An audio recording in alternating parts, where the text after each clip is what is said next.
Hi friends, ಎಲ್ಲರೂ ಚೆನ್ನಾಗಿದ್ದೀರಾ ಅಂತ ಅಂದ್ಕೊಳ್ತಾ ಇದ್ದೀನಿ. ನಾನು ಇವತ್ತು ಯೂಟ್ಯೂಬ್ಗೆ ಫಸ್ಟ್ ಟೈಮ್ ಒಂದು ವೀಡಿಯೋ ಹಾಕಬೇಕು ಅಂತ ಅಂದ್ಕೊಂಡಿದ್ದೀನಿ. ಸೊ ನನಗೆ ಅಡುಗೆ ಕಲಿಯೋಕ್ಕೆ ಇಂಟ್ರೆಸ್ಟ್ ಇದೆ ಅಂತ ಫಸ್ಟ್ ಟೈಮ್ ಅಡುಗೆನ ಮಾಡಿ ಯೂಟ್ಯೂಬ್ಗೆ ಹಾಕಬೇಕು ಅಂತ ಅಂದ್ಕೊಂಡಿದ್ದೀನಿ. ಅದಕ್ಕೆ ಇವತ್ತು ನಾನು ಫಸ್ಟ್ ಟೈಮ್ ಅಡುಗೆ ಮಾಡ್ತಿರೋದ್ರಿಂದ ನಾನು ಮಾಡ್ತಿರೋದು ಫ್ರೈಡ್ ರೈಸು. ಅದಕ್ಕೆ ಏನೇನು ಇಂಗ್ರೀಡಿಯೆಂಟ್ಸ್ ಬೇಕು ಅಂತ ನಾನು ನಿಮ್ಗೆ ಹೇಳ್ತೀನಿ. ಮೊದಲನೇದಾಗಿ ನಾನು ಈರುಳ್ಳಿ ತೊಗೊಂಡಿದ್ದೀನಿ, ಆಮೇಲೆ ಉದ್ದುದಕ್ಕೆ ಹೆಚ್ಕೋಬೇಕು ಅದನ್ನು, ಮತ್ತು ಕ್ಯಾರೆಟು ಉದ್ದುದ್ದಕ್ಕೆ ಹೆಚ್ಕೋಬೇಕು, ಮತ್ತು ಮೆಣಸಿನ್ಕಾಯಿ, ಮತ್ತು ಬೀನ್ಸ್ ತೊಗೊಂಡಿದ್ದೀನಿ, ಮತ್ತು ಕ್ಯಾಪ್ಸಿಕಮ್ ತೊಗೊಂಡಿದ್ದೀನಿ. ಎಲ್ಲ ಉದ್ದುದ್ದಕ್ಕೆ ಹೆಚ್ಕೊಂಡಿದ್ದೀನಿ. ನಾನು ಬೀನ್ಸ್ ಒಂದು ಮಾತ್ರ ಸಣ್ಣಕ್ಕೆ ಹೆಚ್ಕೊಂಡಿದ್ದೀನಿ. ಇದು ಮೆಂತ್ಯ ಸೊಪ್ಪು. ನೀವು ಎಲ್ಲರೂ ಮಾಮೂಲಿಯಾಗಿ ನೀವು ಇದಾಗ್ತೀರಾ, ಏನು ಎಲೆಕೋಸು ಹಾಕ್ತೀರಾ, ಬಟ್ ಮೆಂತ್ಯ ಸೊಪ್ಪು ತೊಗೊಂಡಿದ್ದೀನಿ ನಾನಿವತ್ತು, ಸ್ವಲ್ಪ ಡಿಫ್ರೆಂಟಾಗಿರಲಿ ಅಂತ. ಮತ್ತು ಕೊತ್ತಂಬರಿ ಸೊಪ್ಪು ತೊಗೊಂಡಿದ್ದೀನಿ. ಇಷ್ಟು. ಅದಕ್ಕೆ ಮಸಾಲೆಗಳು ಏನೇನು ಹಾಕಬೇಕು ಅಂತಂದರೆ ಗರಂ ಮಸಾಲ ತೊಗೊಂಡಿದ್ದೀನಿ, ಮತ್ತು ಚಿಲ್ಲಿ ಪೌಡರು. ಇದು ರೆಡ್ ಚಿಲ್ಲಿ ಸಾಸ್ ಬದಲಾಗಿ ಶೆಜ್ವಾನ್ ತೊಗೊಂಡಿದ್ದೀನಿ, ಟೇಸ್ಟ್ ಚೆನ್ನಾಗಿರುತ್ತೆ ಅಂತ ಹೇಳ್ಬಿಟ್ಟು. ಇದು ಶುಂಠಿ ಬೆಳ್ಳುಳ್ಳಿ ಪೇಸ್ಟು ಹಾಕಬೇಕು. ಮತ್ತು ಇದು ಡಾರ್ಕ್ ಸೋಯಾ ತೊಗೊಂಡಿದ್ದೀನಿ, ಡಾರ್ಕ್ ಸೋಯಾ ಸಾಸು, ಅದು ಟೇಸ್ಟ್ಗೆ ತುಂಬ ಇದಾಗುತ್ತೆ ಅಂತ. ಟೊಮೆಟೊ ಕೆಚಪ್ ತೊಗೊಂಡಿದ್ದೀನಿ. ಇಷ್ಟು. ಈಗ ಅಡುಗೆ ಮಾಡೋಕ್ಕೆ ಸ್ಟಾರ್ಟ್ ಮಾಡೋಣ. ಫಸ್ಟು ಸ್ಟವ್ ಹಚ್ಚಿ ಬಾಣಲಿ ಇಟ್ಬಿಟ್ಟು ಅದಕ್ಕೆ ಮೊದಲನೇದಾಗಿ ಎಣ್ಣೆ ಹಾಕ್ಕೊತಾ ಇದ್ದೀನಿ. ನಾನು ಕಡಿಮೆ ಕ್ವಾಂಟಿಟಿ ಮಾಡ್ತಿರೋದ್ರಿಂದ ಸ್ವಲ್ಪನೇ ಎಣ್ಣೆ ಹಾಕ್ಕೊಂಡಿದ್ದೀನಿ.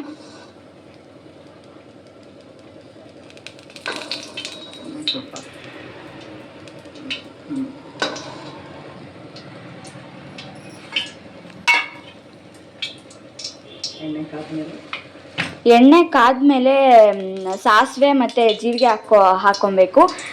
ಸಾಸಿವೆ ಮತ್ತು ಜೀರಿಗೆ ನಮ್ಮ ಮನೇಲಿ ಕಂಪಲ್ಸರಿ ಬಳಸ್ತಾರೆ, ಸೊ ನಾನು ಸಾಸಿವೆ ಮತ್ತು ಜೀರಿಗೆ ಹಾಕ್ಕೊಂಡಿದ್ದೀನಿ. ಬೇಕಾದವರು ಕಡಲೆ ಬೀಜ ಮತ್ತು ಕಡಲೆಪಪ್ಪು ಹಾಕ್ಕೊಬೋದು, ಬಟ್ ಅದನ್ನ ಹಾಕಿದ್ರೆ ಚಿತ್ರಾನ್ನ ಥರ ಆಗೋಗುತ್ತೆ ಅಂತ ನಾನು ಹಾಕಿಲ್ಲ. ಈಗ ನಾನು ಸಾಸಿವೆನೂ ಹಾಕ್ಕೊತಾ ಇದ್ದೀನಿ.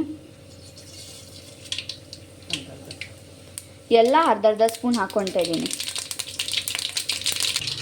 ಈಗ ಸಾಸಿವೆ ಮತ್ತು ಜೀರಿಗೆ ಹಾಕ್ಕೊಂಡಿದ್ದೀನಿ. ಅದು ಚಿಟ್ಗುಟ್ ಮೇಲೆ ಇದು ತರಕಾರಿ ಹಾಕ್ಕೊತಾ ಇದ್ದೀನಿ. ಫಸ್ಟಾಗಿ ನಾನು ಈರುಳ್ಳಿ ಹಾಕ್ಕೊತಾ ಇದ್ದೀನಿ.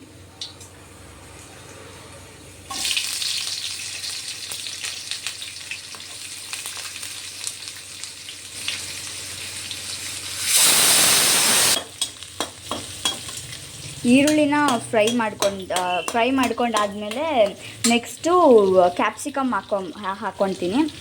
ಅದಕ್ಕೆ ಮುಂಚೆ ಈರುಳ್ಳಿನ ಒಂದು ಸ್ವಲ್ಪ ಫ್ರೈ ಮಾಡ್ಕೊಳ್ಳೋಣ. ಈಗ ಈರುಳ್ಳಿ ಫ್ರೈ ಮಾಡ್ಕೊಂಡಾಗಿದೆ.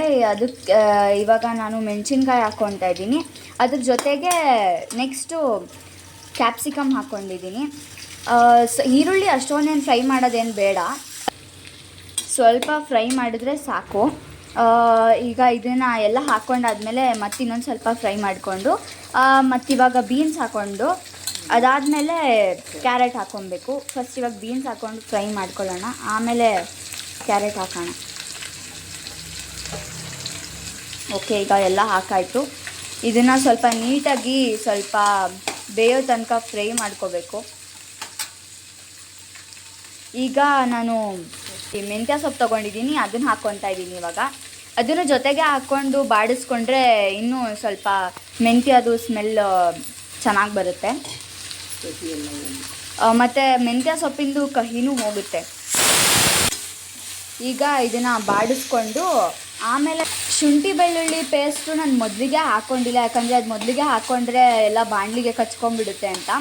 ಇದನ್ನೆಲ್ಲ ಹಾಕ್ಕೊಂಡು ಇದೆಲ್ಲ ಬಾಡಿಸ್ಕೊಂಡು ಆದಮೇಲೆ ನಾನು ಶುಂಠಿ ಬೆಳ್ಳುಳ್ಳಿ ಪೇಸ್ಟ್ನ ಹಾಕ್ಕೊತೀನಿ. ಆವಾಗ ಎಲ್ಲದಕ್ಕೂ ಮಿಕ್ಸು ಚೆನ್ನಾಗಾಗುತ್ತೆ ಅಂತ ಅಂದ್ಬಿಟ್ಟು ಇದೆಲ್ಲ ಬಾಡಿಸಿದ್ಮೇಲೆ ಶುಂಠಿ ಬೆಳ್ಳುಳ್ಳಿ ಪೇಸ್ಟ್ ಹಾಕ್ಕೊತೀನಿ. ಇದು ಇವಾಗ ಹಾಫ್ ಬಾಯ್ಲ್ ಆಗಿದೆ. ಇದಕ್ಕೆ ನೆಕ್ಸ್ಟು ಅರಿಶಿನ ಹಾಕ್ಕೊತಾ ಇದ್ದೀನಿ. ಅದಕ್ಕೂ ಮುಂಚೆ ನಿಮಗೆ ಟೇಸ್ಟಿಗೆ ಎಷ್ಟು ಬೇಕೋ ಅಷ್ಟು ಉಪ್ಪು ಹಾಕ್ಕೊಳ್ಳಿ, ನಿಮ್ಮ ಮನೇಲಿ ಎಲ್ಲ ಹೆಂಗೆ ತಿಂತಾರೆ ಅಂತ ನೋಡಿಕೊಂಡು. ನೆಕ್ಸ್ಟ್ ಇದಕ್ಕೆ ಉಪ್ಪು ಹಾಕಿದಾದ್ಮೇಲೆ ಅರಿಶಿನ ಹಾಕ್ಕೊತಾ ಇದ್ದೀನಿ. ಒಂದು 2 ಸ್ಪೂನ್ ಹಾಕ್ಕೊಳ್ಳಿ ಸಾಕು. ನಾನು ಹೇಳಿ ಚಿಕ್ಕ ಸ್ಪೂನಲ್ಲಿ, ದೊಡ್ಡ ಸ್ಪೂನಲ್ಲಿ ಹಾಕ್ಕೊಂಡ್ರೆ ಜಾಸ್ತಿ ಆಗುತ್ತೆ. ಚಿಕ್ಕ ಸ್ಪೂನಲ್ಲಿ 2 ಸ್ಪೂನ್ ಹಾಕ್ಕೊಳ್ಳಿ, ಪರವಾಗಿಲ್ಲ ಅರಿಶಿನ. ನೆಕ್ಸ್ಟು ನಾನು ಇದಕ್ಕೆ ಶುಂಠಿ ಬೆಳ್ಳುಳ್ಳಿ ಪೇಸ್ಟ್ ಹಾಕ್ಕೊತಾ ಇದ್ದೀನಿ. ಶುಂಠಿ ಬೆಳ್ಳುಳ್ಳಿ ಪೇಸ್ಟು ಎರಡೇನು ಬೇಡ, ಒಂದೇ ಸ್ಪೂನ್ ಹಾಕ್ಕೊಳ್ಳಿ ಸಾಕು, ಟೇಸ್ಟಿಗೆ ಸಾಕಾಗುತ್ತೆ. ಅಥವಾ ನೀವೇನಾದ್ರು ಇನ್ನೂ ಜಾಸ್ತಿ ಮಾಡ್ತಿದ್ದೀರಾ ಅಂತ ಅಂದರೆ ನೀವು 2 ಸ್ಪೂನ್ ಹಾಕ್ಕೊಬೋದು.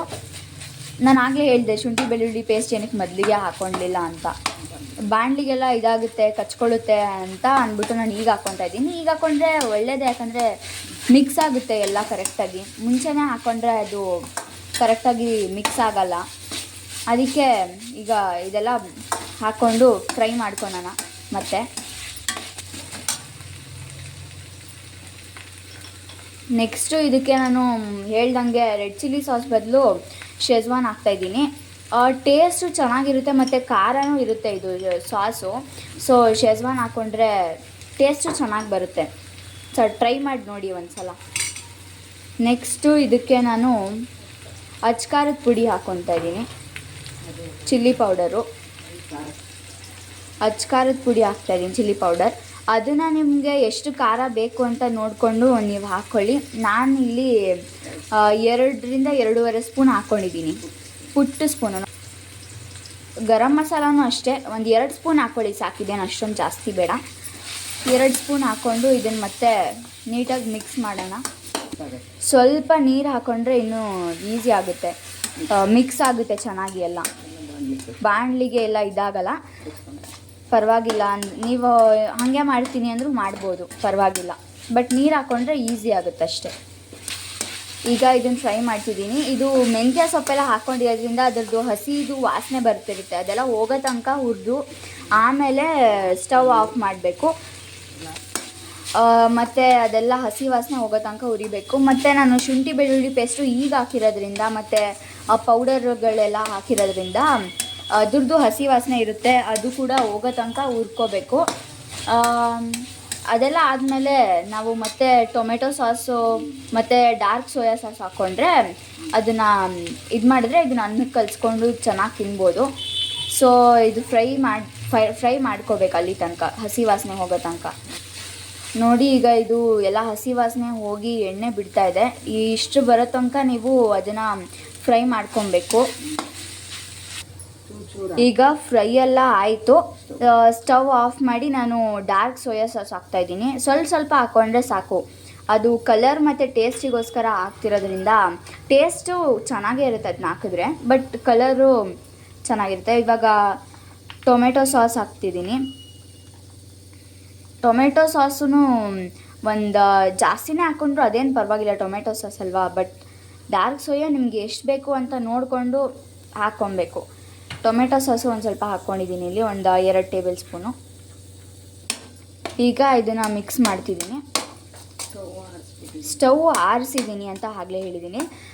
ಸ್ಟವ್ ಆರಿಸಿದ್ಮೇಲೆ ಮಿಕ್ಸ್ ಮಾಡಿದ್ರೆ ಚೆನ್ನಾಗಿರುತ್ತೆ ಅಲ್ವಾ, ಅದು ಸ್ಮೆಲ್ ಇದ್ದರೆ ಒಂಥರ ಚೆನ್ನಾಗಿರುತ್ತೆ ಅಂತ ಅಂದ್ಬಿಟ್ಟು ಸ್ಟವ್ ಆಫ್ ಮಾಡಿದ್ಮೇಲೆ ಹಾಕ್ತಾಯಿದ್ದೀನಿ. ಅದು ಇಲ್ಲಾಂದರೆ ನೀವು ಮುಂಚೆನೇ ಹಾಕ್ಕೊಂಡ್ರೆ ಏನು ತೊಂದರೆ ಇಲ್ಲ, ಬಟ್ ಸ್ಟವ್ ಆಫ್ ಮಾಡಿದ್ಮೇಲೆ ಹಾಕೊಂಡ್ರೆ ಸ್ಮೆಲ್ ಚೆನ್ನಾಗಿರುತ್ತೆ.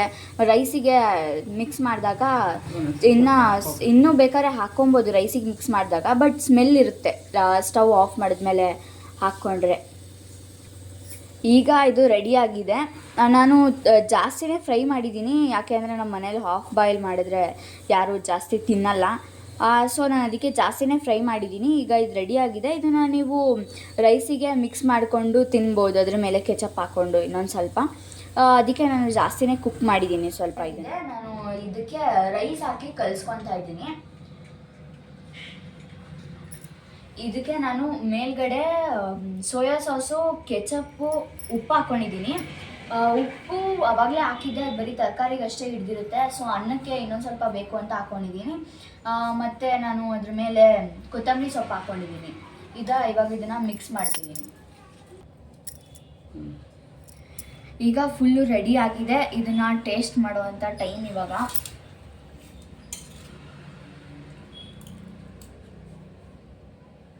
ತುಂಬ ಚೆನ್ನಾಗಿದೆ.